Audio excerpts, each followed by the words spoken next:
Okay, so today I'm going to be ranking the amendments to the United States Constitution on a tier list. So I guess I'll just go in order. So the first one is the First Amendment. Free speech, freedom of religion, freedom of the press.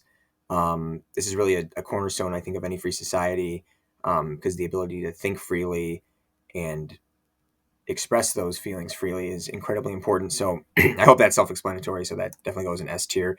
Second Amendment, this one's going to be incredibly divisive and polarizing. Some people are going to think it's the greatest thing in the world and it's S tier. Some people are going to think it's below F tier and it's evil and horrible.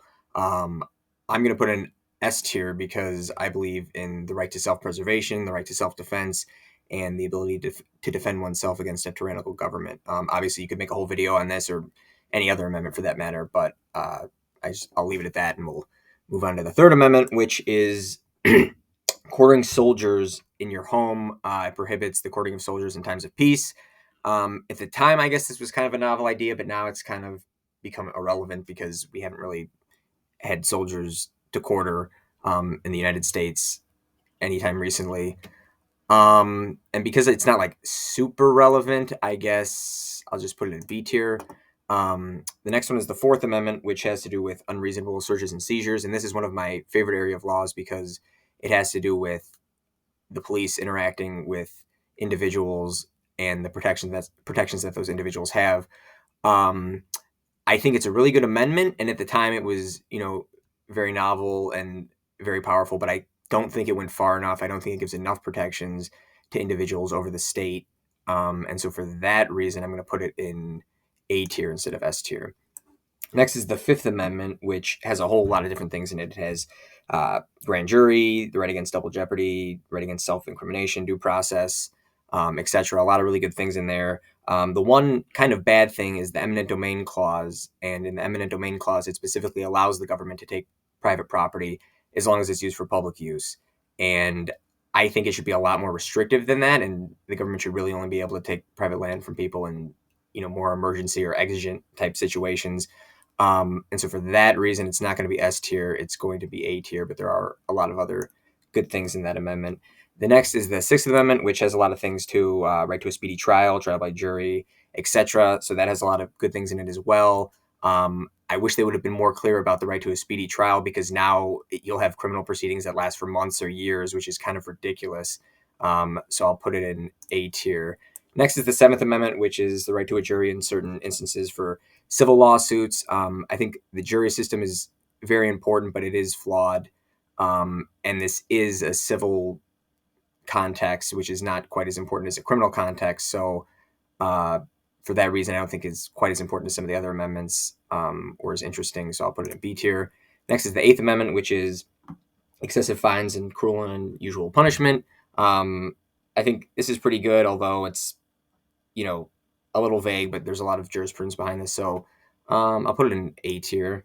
Next is the Ninth Amendment. This is my favorite amendment because it says that if rights are not enumerated in the Constitution, you can't construe that to deny or disparage others retained by the people. So it really kind of speaks to concepts similar to natural law and that the people are all ultimately the sovereigns and have all of these very important rights. So I think that's kind of goated. So I'll put it in S tier for sure.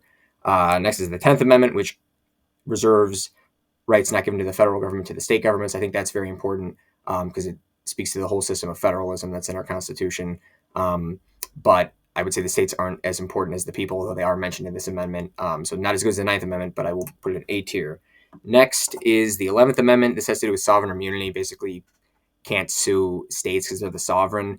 This idea kind of derives, I believe, from English common law and not being able to sue the king. But I think in a democracy, the sovereign should be the people, not the states. So I guess there are some logistical reasons for not being able to directly sue the state, even though you can sue, you know, officers and government officials. But for that reason, I think I'll put it in D tier. Next is the 12th Amendment that just allows for kind of a more modernized approach to electing the vice president instead of the vice president being the person who comes in second place, um, which I think was a vast improvement, although maybe still a little flawed. We still don't have the best way to elect the vice president. So I'll put that in B tier. Um, Next are the Reconstruction Amendments. So the 13th Amendment abolishes slavery, and I think people would say, oh, just put it in S tier and move on. But there's a little more to it than that. Yes, it does outlaw slavery, which would be S tier on its own, but the amendment, if you read further, does say that involuntary servitude is still allowed for punishing crimes.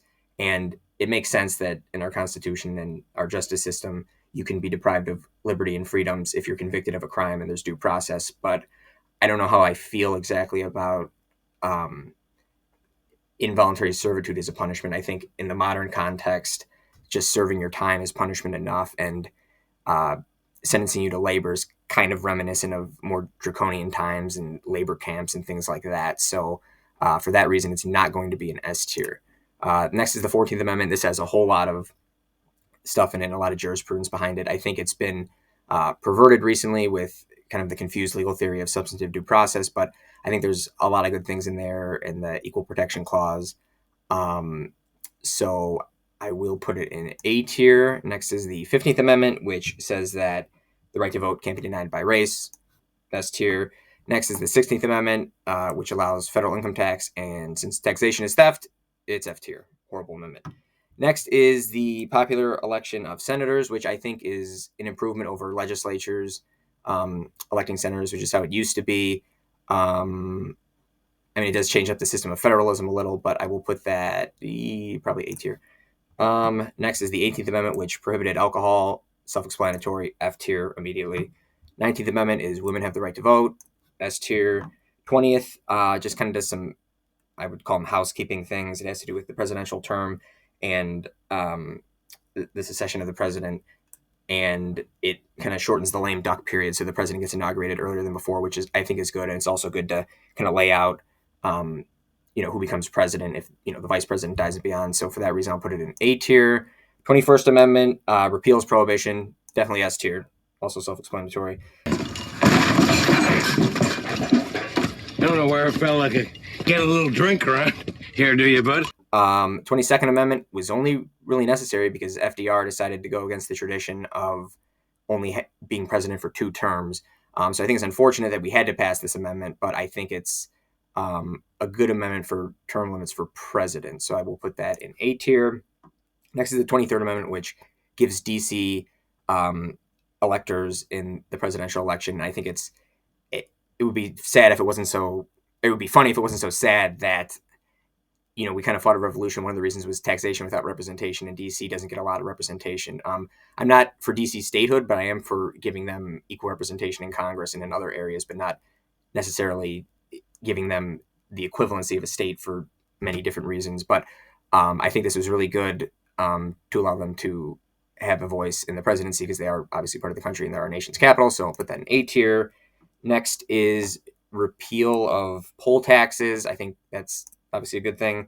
The 25th Amendment has to do with presidential disability and ways that he can kind of get removed from office if he's having problems. So I think it was good to clarify this part of the Constitution and add some more information surrounding if what if the president goes into surgery or something like that. So I'll put that in A tier. And then next we have the 26th Amendment, which changes the age to vote to 18.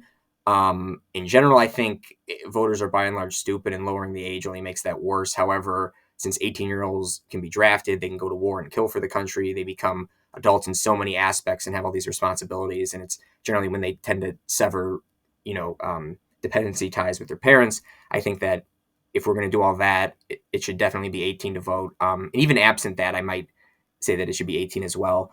So for that reason, I will put it in A tier.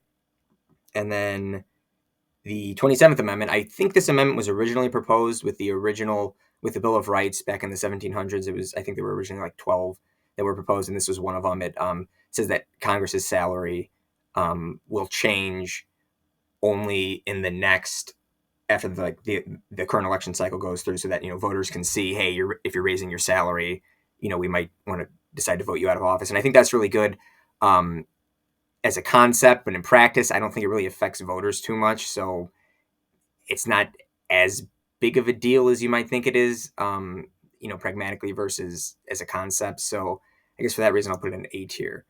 So anyways, those are all the 27 amendments. I might make another video ranking proposed amendments. That would be kind of fun. But anyways, there you go. That's my list.